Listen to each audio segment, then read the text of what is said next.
ನಮಸ್ಕಾರ. ಎಲ್ಲರೂ ಹೇಗಿದ್ದೀರಾ? ಎಲ್ಲರೂ ಆರಾಮಾಗಿದ್ದೀರಾ ಅಂತ ಭಾವಿಸ್ತೀನಿ. ಶಾಂಭವಿ.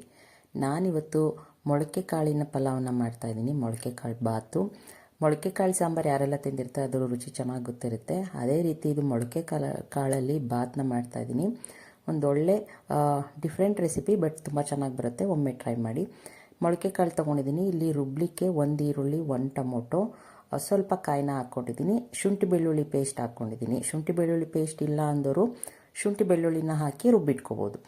ಇಲ್ಲಿ 2 ಸ್ಪೂನ್ ಎಣ್ಣೆ ಹಾಕಿದ್ದೀನಿ. ಅನಾನಸ್ ಹೂವು, ಮರಾಠ ಮೊಗ್ಗು, ಚಕ್ಕೆ, ಲವಂಗ, ಏಲಕ್ಕಿ, ಕಸ್ತೂರಿ ಮೆಥಿ ಎಣ್ಣೆಲಿ 1 ನಿಮಿಷ ಫ್ರೈ ಮಾಡಿಕೊಂಡು, ಅದು ಫ್ರೈ ಆದಮೇಲೆ ರುಬ್ಬಿಟ್ಕೊಂಡಿರೋ ಈರುಳ್ಳಿ, ಟೊಮೊಟೊ ಪೇಸ್ಟ್ನ ಹಾಕಿ ಅದು ಒಂದು 2 ನಿಮಿಷ ಎಣ್ಣೆ ಬಿಡೋವರೆಗೂ ಫ್ರೈ ಮಾಡ್ಕೊಂಡಿದ್ದೀನಿ.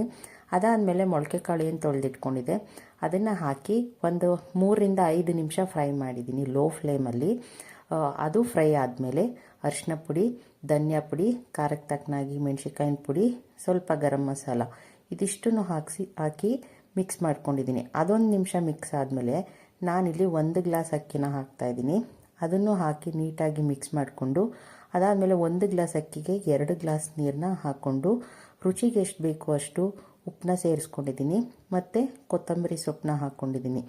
ಇದನ್ನೆಲ್ಲ ಹಾಕಿ 2 ವಿಷಲ್ನ ಕೂಗಿಸ್ಕೊಂಡ್ರೆ ಮೊಳಕೆ ಕಾಳಿಂದು ಬಾತು ತುಂಬ ಟೇಸ್ಟಿಯಾಗಿ, ಸಿಂಪಲ್ಲಾಗಿ ನಾವು ಏನು ರೆಗ್ಯುಲರಾಗಿ ಬಾತ್ ಮಾಡ್ತೀವಿ ಅದೇ ಮೆಥಡ್ ಅಂದ್ಕೊಳ್ಳಿ. ಸ್ವಲ್ಪ ಚೇಂಜಸ್ ಇದೆ ಅಷ್ಟೇ.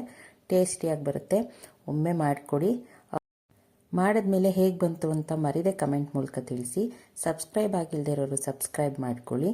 ಇಷ್ಟ ಆದರೆ ಲೈಕ್ ಮಾಡಿ. Thank you.